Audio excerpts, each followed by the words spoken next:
We are in Yaakov. Please subscribe to the channel. Give it a thumbs up. Hit wherever it is for notifications so you can get the notifications to know when a new class is. We are at 113 subscribers. You too can be one of the people that helps us get to 1,000.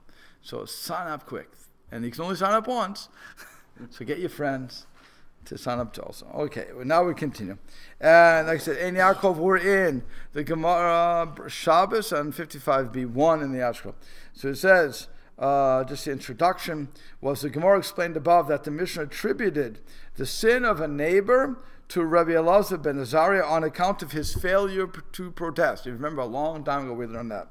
So now we're going to go with the same, we're going to continue with this theme of apparent transgression. So it says, Amarav Shmuel bar Nachmani, Amarav Yonatan. So Rav Shmuel, the son of Rav Yonatan, said in the rate, and Rav Shmuel, the son of Nachmani, so the name of Rav Yonatan, Kol ha'omer Reuven chata, eno ela to'eh. Whoever says that Reuven, who was a child of Jacob, sinned by moving the bed of his father in the Torah, to speak very clear, it says that in the Torah that Bilhah slept with his stepmother. That's the language. Okay? What did I say? What did I say? Bilhah slept with her. Yes, Reuven slept with his stepmother. Yeah, he said Bilhah. Bilhah slept with his. It says had been lying what? with Bilhah as if he had been. Bilhah is his stepmother. Yeah. Bilhah's his stepmother. Yeah. He said Bilhah slept with his stepmother. Okay, I'm sorry, Reuven. So the Torah says that Reuven slept with Bilhah, who would be his stepmother, because Jacob had 4 wives, right? He had Leah, Rachel, Bilhah, and Zilpah. So, All at once. yeah. So it says that he lay with that Reuven lay with Bilhah. So that means that he was sinning with her. So the question is, since the Torah says that, so it clearly seems to be a problem. And so what the rabbis do is they say, whoever said he sinned is not true. They're simply mistaken. He didn't sin. Shnei Masar says, how do we know he didn't sin? Here's how the Gemara answers it. Vayu b'nei Yaakov Shnei Masar, that the sons of Yaakov were 12. Malamed, to teach us, Shekulan ka'achat, that they were all equal. So therefore, he didn't sin. He couldn't have sinned, because they're all equal, unless you want to say they're all sinners. But they weren't all sinners. We know they weren't we know they were good kids. So Rashi explains in that particular case, he says this in number 10. Rashi's point is that Reuven did not commit the actual deed that the Torah seems to attribute him, lying with Bilhah, his father's concubine. However, he did transgress by disturbing his father's bed, as explained by the Gemara. Okay, so what we have is a case of mistaken, where the Torah seems to be exaggerating a situation. We continue on to say at the conclusion of the self-same verse where it says he slept with his stepmother, it says the sons of Yaakov were 12, to prevent one that thinking Reuven actually committed the immoral act attributed to him. And the point is, if he really did sleep with his mother-in-law, with his stepmother, then his father would have disowned him. He would have said, what kind of Russia, what kind of wicked person are you? Get out of my house. I'm not going to give you inheritance. I'm going to cut you out. Which, by the way, could be done. Right? As long as, while the father is alive, he can disown a child. He can say, I'm not going to give you an inheritance. It's only after they die that you can't say something, right? Then you can't say anything. But if the father is alive and he sends a person away, tough luck. You've lost out. So here, he can say, he would have said that Reuven, you're no longer included. And then it continues to say, El Amar and Mekayim. So the Gemara says, wait a second. You all said he didn't sin, right? He didn't sin. He didn't do that. So how do you answer this? It says, Vayishkav et Bilhah Pelegesh Aviv. The Torah says clearly that Reuven lay with his Bilhah, the concubine of his father. So what is going on there? It's a cover-up, a massive cover-up. It says it clear. You can't argue on simple understandings of the verse. So it says, Malamed, it's come to teach you, Shabil Matzao Shalavi, it teaches that Reuven disturbed his father's bed, Umala Lavakatuv Ki'ilu Shachavima, and so the scripture regards it as if he would lay with her. So what it says is again that he moved Yaakov's bed from Bilhah's tent to that of his mother Leah. So now the question is, why would he do this? Okay, Reuven. Now you have to think about what's going on here. You had Reuven, you had Yaakov. Who was Yaakov's favorite wife? Rachel. And who was his quote unquote hated wife? Leah. Whose mother? Who's Reuven's mom? Leah. Okay, so Leah is the mother of Reuven. Rachel died. Now Rachel had a handmaiden. That handmaiden was Bilhah. Okay, when Rachel and Leah got married, Lavan gave the two girls his two free daughters, namely of lineage, Rachel and Leah. He gave them his other two daughters, which were born of a concubine, namely Bilhah and Zilpah, as handmaidens. That's why Yaakov would ultimately get all four wives, and they would have children. He would have children with all four of them. Okay? And thus you have the 12 tribes of Israel. 6 coming from Leah, 2 coming from Rachel, 2 coming from Bilhah, 2 coming from Zilpah. Altogether you have 12. And then the girls, the girl Dinah was born from Leah. So Leah has the majority, certainly by far, the vast majority of children. And then, it's for those who say that a twin girl was born with everybody, so you could just double that number. Okay, no big deal. So either he had 13 kids or he had 25, because it doesn't say that she was born with that doesn't say that Dinah was born with a twin. So it only is the boys. So when we thought it was brothers, in fact we're half brothers too. Now how do you do Yeah, that? well they have the same father. Yes, Yeah. they have the same father but different mothers. And so is that like a half brother, or what do you call her, step? It's not a stepbrother; it would be a half brother. Yeah. But they're all considered one family because they all come from the dad. Yeah. So they have, like I said, they have the common father, and that's what really matters when it comes to land allotment, anyway. Right. So now what happens is, like I said, so what happened? Reuven, when Rachel dies, so Yaakov took Bilhah's bed and put it into his tent, or put it into her tent, to show that he's making her the main wife, as it were.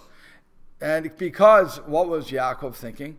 If I now go to Leah and make her my main wife, she's going to feel like second fiddle anyway, because she always knew that I was with Rachel, so it's going to make her feel worse. So I'll just default, I'll go to Bilhah. That'll be the easiest thing. That way I wouldn't hurt my beloved wife, who I really didn't like at the beginning anyway. But okay, we worked that out. It's either 7 kids or 15 kids later. Okay, however you want to do the count.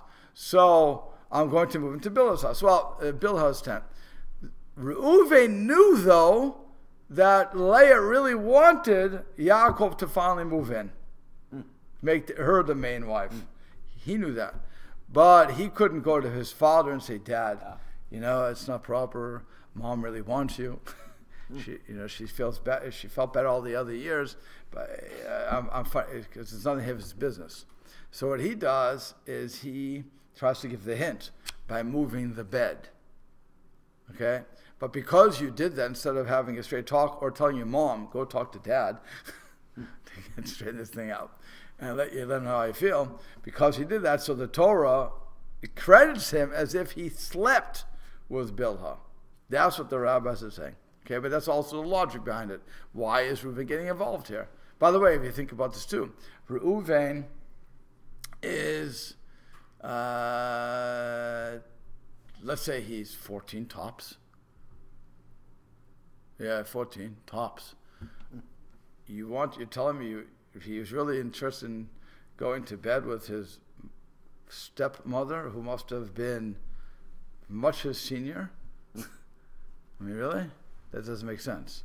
You can talk about dysfunctional family all you want, but that's really dysfunctional. And where was the mother of this? It doesn't say he raped. It says he was vayishkav. He lay with her. It wasn't v'ya'anis. So there's something going on there. And it doesn't make sense if it's just a normal way to look at it. Oh yeah, the mother had nothing to do, the stepmother had nothing to do. So yeah, why not do this? Okay, that would be very strange. So you have to say, that's why the rabbis felt obligated to say, something is going on here. It doesn't make sense. Okay? Now we go on, and it says, Tana Rabbi Shimon ben Elazar Omer, so it was taught in the Braita that Rabbi Shimon ben Elazar says, Mutzel otot tzadik me'otavon, that the righteous person Reuven was saved from that sin, v'lo ba ma'aseh zel yado, for this deed did not come to his hand. And it says Reuven actually never cohabited with Bilhah, and he offers a proof. Is it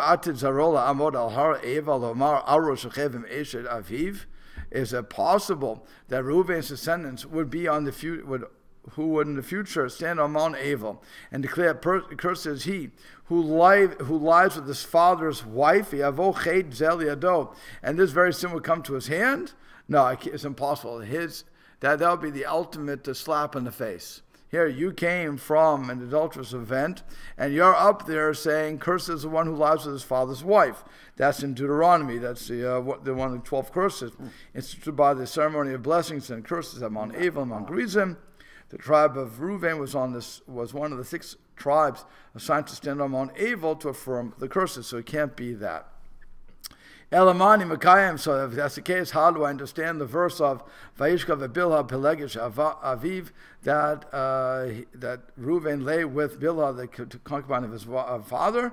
Elbon, okay, we're going to get into this. Elbon Imo Tava. It informs us that Reuven saw, this I just told you before, to redress the affront of his mother Leah. Emar Im Achod Imi Haitat Sarali Imi. He said, if my mother's sister Rachel was a rival to my mother, Shivchat Achod Imi Tehet Sarala Imi. Shall the maidservant Bilhah of my mother's sister be a rival to my mother? No, I won't accept that. So he therefore rose and disturbed Leah's bed. In other words, he moved Jacob's bed to her tent. So he says, okay, and he brings down a commentary that says perhaps the Gemara calls it her bed because according to Reuven, it was Leah's right to have Jacob's bed in her tent. Okay, fine. So others say Shtei Matzot Bilbel. Reuven mixed two beds up. One was the bed of the divine presence, and the other was his father. The other one was of his father Yaakov. Ahinu dichtiv, and that's why it's written Az Chilalti Yitzui Allah. That's why it says when it's written in Yaakov's rebuke of Reuven in Genesis. Then you desecrated the one who ascended my bed. Al tikra Yitzui El Yitzui. So now we're going to make an amendation to the text. And it says, don't read it my bed, but rather my beds.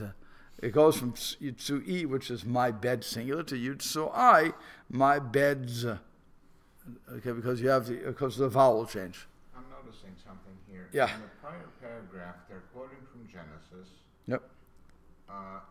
Then they're jumping to Deuteronomy, and then they jump back to Genesis. This is simply where the references or citations come from. Correct. Well, Genesis started it all, and Deuteronomy isn't until the end. Correct. So what are they hopping around here with their sources that they both seem to point to the same lesson?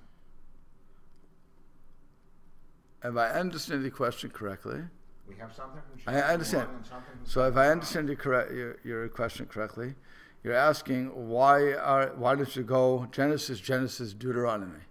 And then back to Genesis. But you're asking why not go Genesis, Deuteronomy instead of going Genesis, Deuteronomy, Genesis? I'm not asking that. I'm saying why is a single lesson coming from? Well, because the Torah is one unit to answer that question. So you're comparing two things. One, you're saying that Reuven sinned, But if he sinned, and he sinned by sleeping with his stepmother, so how can you say, how could his tribe, be on the side of the mountain that says, cursed is the one who sleeps with his father's wife? Because it would be as if they're cursing themselves. So they're using that as a proof that he did not do it. Then they're going back to Deuteronomy, to Genesis, to say, let's look further at what's going on. We have another opinion that says not only did he move his father's bed, but he also moved he moved two beds. So one of the divine presence and one of his father. And how do you have that? Because if you look towards the last part of Genesis, where Jacob is blessing his children, he says to his son Reuven, you desecrated my bed, which you could read beds, because it's the same word, just change the vowel, and therefore that is your sin, that you moved my bed and therefore disturbed the divine presence. That's your tone, not mine.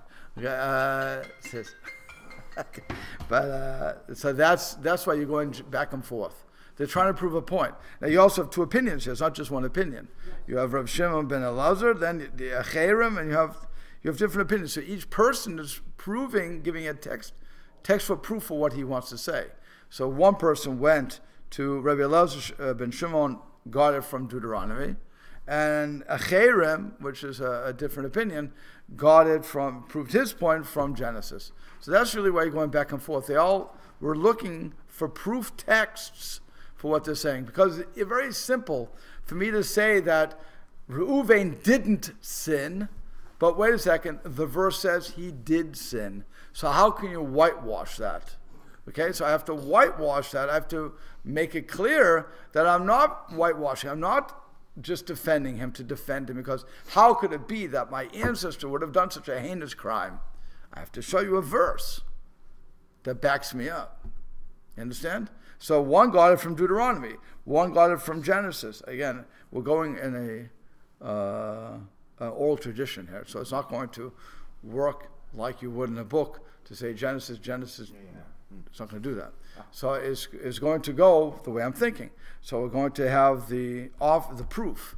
And so Rabbi Elazar says one thing. Well, let's finish with his thought. Then it goes to again Acherim. Let's finish. We started with him. Let's finish his thought. So they have different verses that they're quoting. That's really what happens. Okay. It's fine, except for the fact that he slept with his stepmother. No, the point is he didn't.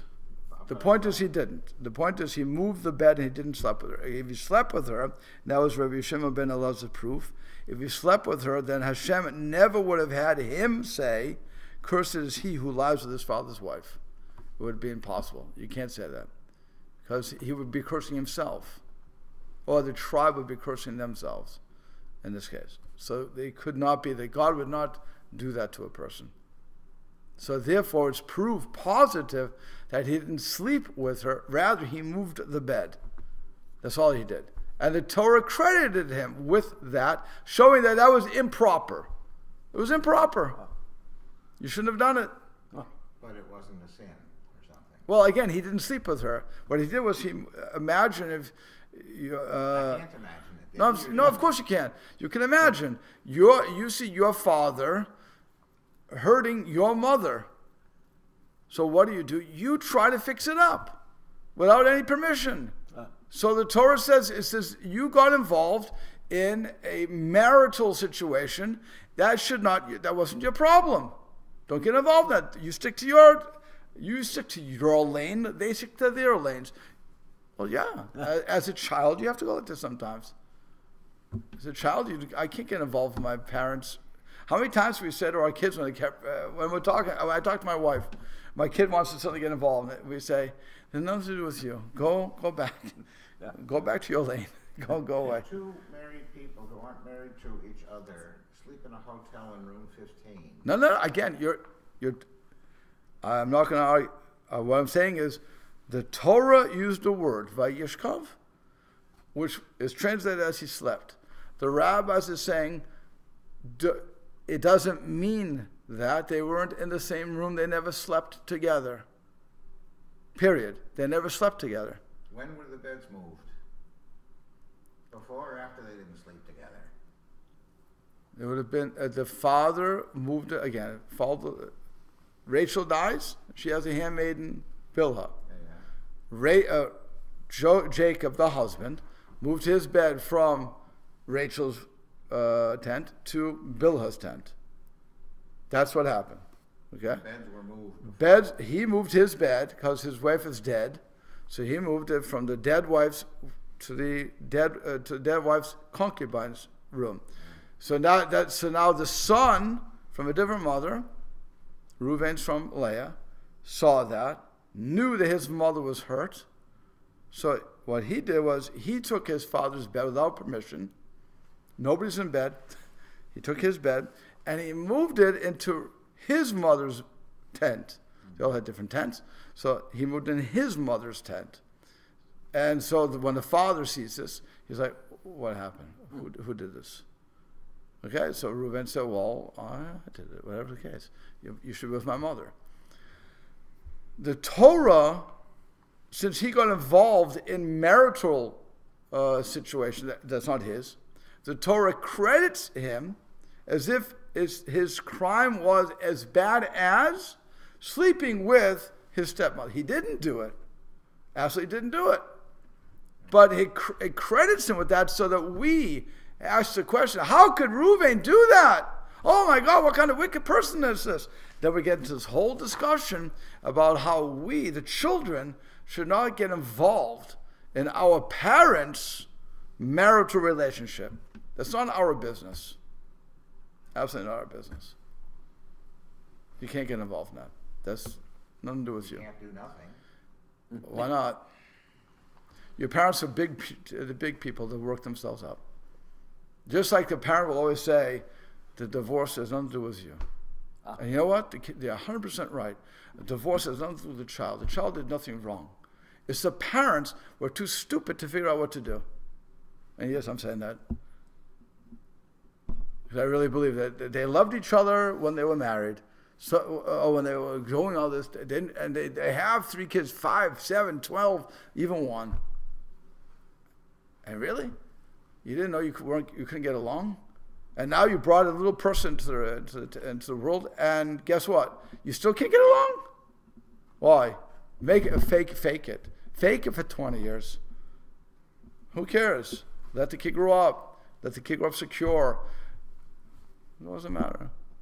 But again, I'm not in that situation, so it's like, as I said, I don't drink, I don't smoke, I don't do drugs. So when I speak about opiates, I'm like a Roman Catholic priest speaking about sex. So here, thank God I love my wife. I have a good family relationship. So I guess it would be the same situation. I don't know what divorce is. God will, I'll never know the problems of the divorce. But here it was not a matter of divorce. Here was just a matter of,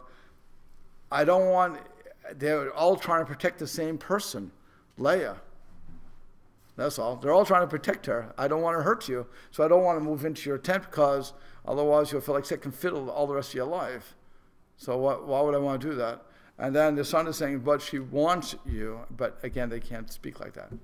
So the Torah says, you shouldn't have been involved.